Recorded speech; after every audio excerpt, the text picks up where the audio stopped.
What is quarrel between your husband and wife? It's an attack of the enemy to distort the structure.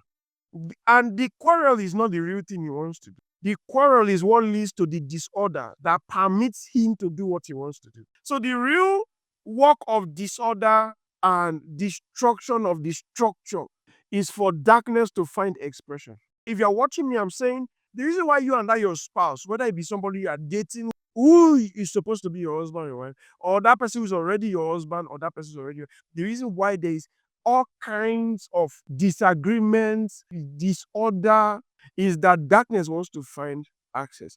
And the earth was without form and void. There's a semicolon here showing you that what comes as a result of this. And darkness was upon the face of the deep. As a result of the lack of order and structure, darkness found expression. So what the devil is really trying to do, causing you and your husband to argue the way people argue and argue and argue and argue. The one person face one corner, the other person face the other corner. People are not, all that time people are not talking darkness. Because the right structure is that both of you are united. Once it is broken, let me say this now. The longer it is broken, the more time you give room for the enemy to flood that space with darkness. That's why by the time you people finally even decide to discuss, what the other person meant would have been twisted in your mind. What you met would have been twisted in the other person's mind. You will no longer understand. But so as you begin to talk, you see the chaos. You are trying to settle, but you are arguing even more.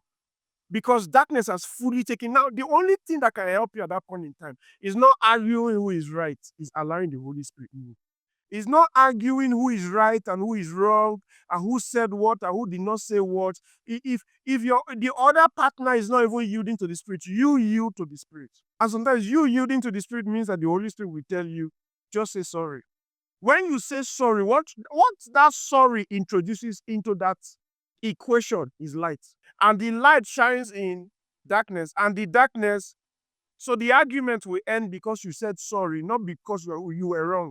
And as soon as the argument ends, you will find that give the other person little time. Once that light permeates their hearts, they'll say, I'm sorry for the way I spoke to you.